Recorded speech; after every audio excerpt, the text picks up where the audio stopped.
태권도 용품에는 어떤 게 있는지 알고 싶어요. 태권도 용품에 관한 모든 것을 한 번에 알고 싶어요 하시는 분들 잘 찾아오셨습니다. 이 영상 하나면 모든 궁금증이 다 해결될 텐데요. 태권도 용품 정리 끝판왕! 지금 바로 시작할게요.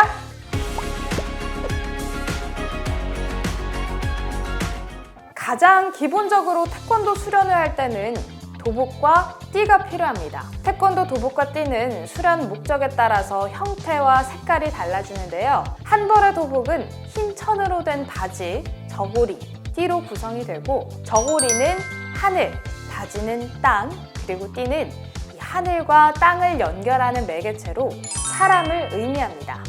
도복은 수련 단계에 따라서 각각 저고리의 기색이 달라지는데요.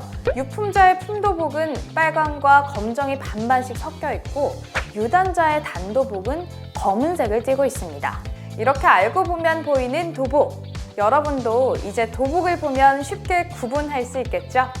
태권도에서는 일정 나이와 수련 기간에 따라서 승품, 승단 심사를 거쳐서 단계가 올라가고 각 단계에 따라서 띠를 부여합니다.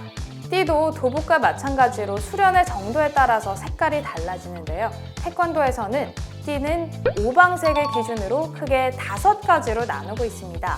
유급자는 색깔띠, 유품자는 빨강과 검정이 반반 섞인 품띠, 유단자는 검은띠로 구분하고 있습니다. 하지만 1970년대 일선 사범들은 수련생에게 동기부여와 의욕을 높이기 위해서 등마다 간색띠를 사용하기도 했는데요.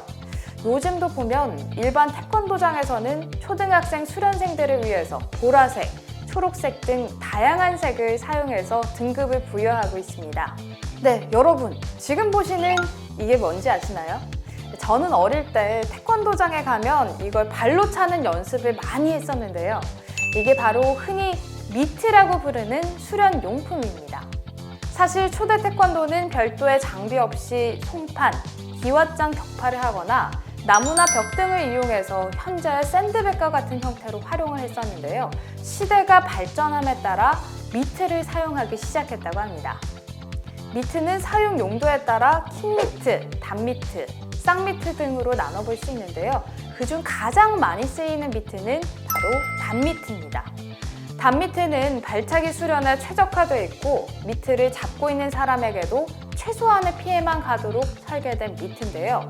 하지만 최근에는 소리가 둔탁하고 치는 재미가 적다는 이유로 타격감이 더 좋은 쌍미트를 선호하는 추세라고 하네요. 최근 태권도계에 변화의 바람이 불고 있습니다. 품새와 겨루기 위주였던 태권도의 새로운 도약을 위해서 격파 분야도 중점적으로 다루고 있는데요. 비공식으로 개최되던 격파 대회들이 최근 공식 경기로 바뀌면서 격파 대회에 참가하는 선수들도 날로 늘고 있습니다. 태권도 격파 용품에는 송판, 격파대 등이 있습니다. 일반적으로 태권도 시범단 단원들은 기술 격파 연습 시에 판미트라고 불리는 고무 송판을 사용하는데요. 매번 나무 송판을 사용할 수 없고 고무 송판은 아프지 않기 때문이라고 합니다. 우리가 흔히 아는 나무 송판은 실전용으로 많이 쓰이는데요.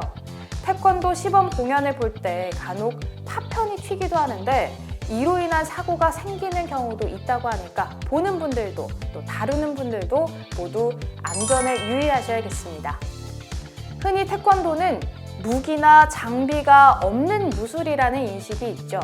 하지만 겨루기를 할 때는 꼭 필요한 것이 있습니다. 바로 보호용품인데요. 겨루기에서 반드시 착용해야 하는 보호용품에는 도복 안에 착용하는 삿보대, 팔, 다리 보호대, 손, 발등 보호대, 또 도복 위에 착용하는 몸통 보호대, 머리 보호대, 마우스피스 등이 있습니다. 겨루기에 임하는 선수들은 각 주최기관이 공인한 도복, 그리고 보호용구를 착용해야 하는데요.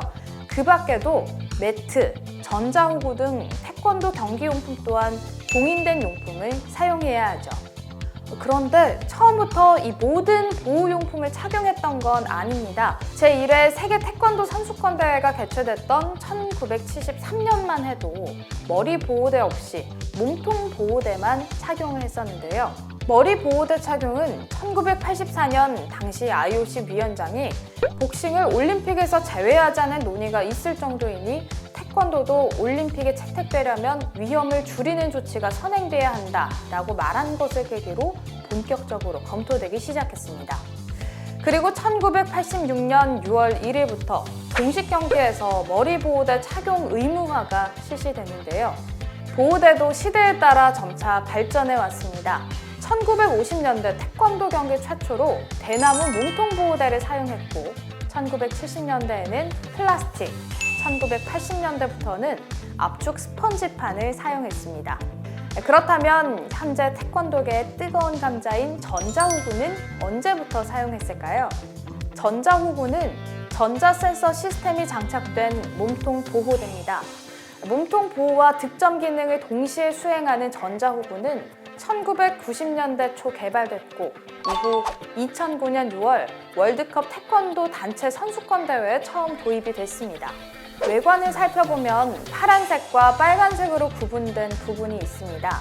이 부분을 타격하면 득점할 수 있다는 걸 의미함과 동시에 상대팀을 구별하는 수단으로 쓰이는데요. 전자호구의 도입으로 경기 모습의 변화도 있었습니다.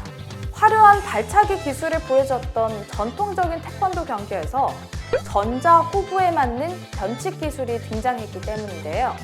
최근에는 전자호구로 인해 생기는 문제점들을 개선하기 위한 움직임도 일고 있습니다. 화려한 기술과 공정한 심판으로 더욱 태권도를 즐길 수 있길 바랍니다. 자, 오늘은 태권도 용품에 대한 모든 것을 소개해드렸는데요. 어떠셨나요? 태권도와 관련해서 궁금한 주제가 있다면 댓글로 알려주세요. 그럼 다음 시간에 또 만나요. 안녕!